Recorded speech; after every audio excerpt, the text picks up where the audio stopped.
Hi, this is Jake, and I run the chess club at the Creston-Dement Public Library, and welcome to another chess video. Today I'm going to attempt to teach an opening for black. Openings for black are a bit tougher to learn as black has the second move, which means to at least some degree black has to react to white's initiative. With that being said, I'm going to cover the most popular moves in the French defense. The French defense got its name due to a correspondence game in 1834 between the cities of Paris and London, where Paris played the black pieces, and some of these moves. The main ideas of the French defense are to, at some point, play c5, and play with extra space on the queen side of the board. The French defense is mainly a response to e4, which black's response might seem strange at first, with e6. You might be yelling at me, e6 doesn't control the center, what are you doing? That goes against the principles of chess. Don't worry, we're going to get there. After e6, white usually takes more control of the center, as the principles say, and now black will attempt to control the center with d5. But at this point shows where the difficulties lie with learning openings for black, as white has many different responses to d5. They can play e takes d5, the exchange variation. They can push their pawn to e5, the advanced French. Or, what we will be covering today is if white plays knight to c3, the classical variation.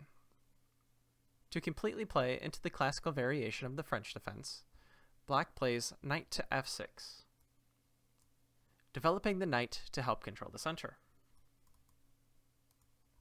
White will almost certainly try to pin the knight with bishop to g5. This is actually quite a dangerous pin, as white can play e5 next and win the knight. So black must unpin this turn with bishop to e7. White will continue to put on the pressure by playing e5, but the knight is now unpinned and we can safely move it. But the question lies, where do we put this knight? h5 and g5 are covered by the queen,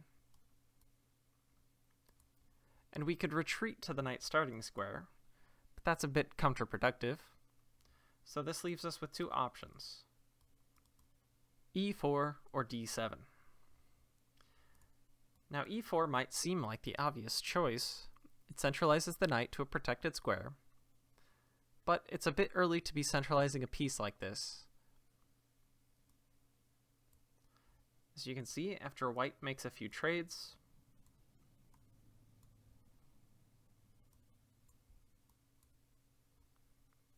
white actually gets a strong pawn center on the queen side, which is what we're trying to do as black in the French defense. Now this is a playable position, but we'll try to stay principled to what the French defense is trying to do.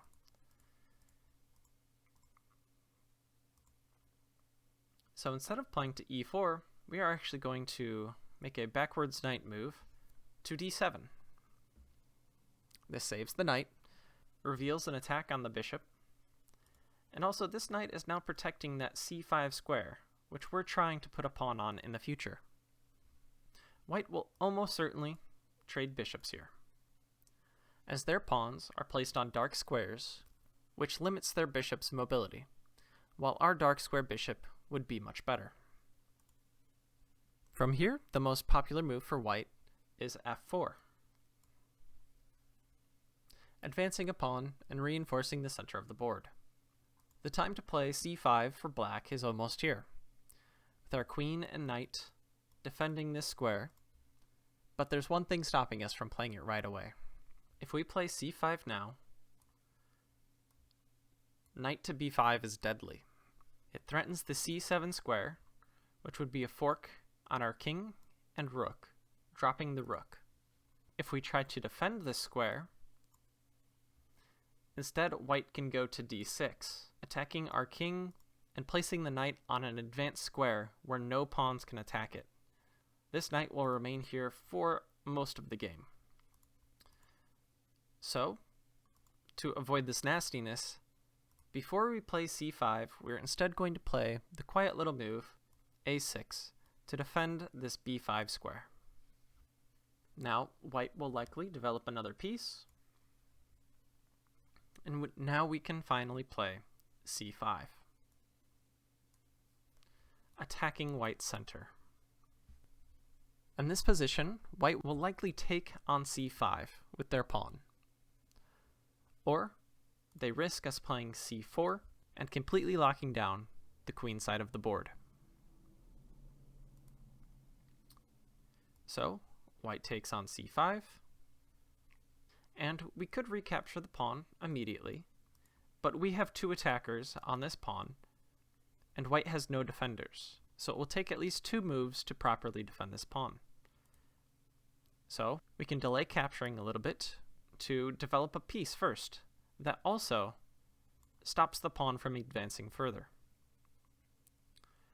So knight to c6 is our move.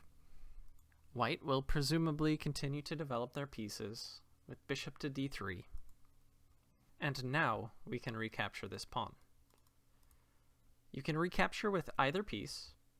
Capturing with the queen prevents white from castling kingside, but it also brings the queen out early while there's still many pieces on the board. For that reason, I would probably recapture with the knight. But it's really just a matter of preference. White can perhaps develop their queen to a slightly better square, which also allows the option of queenside castling.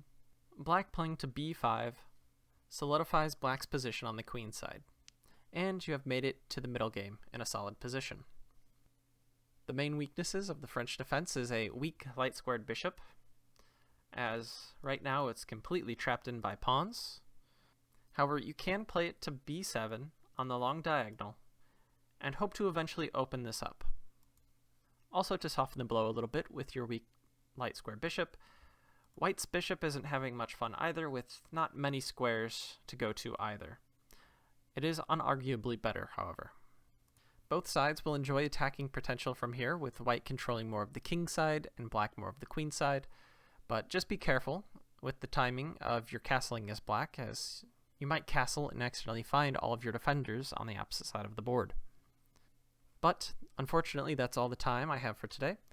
Don't forget to visit us again for another chess video.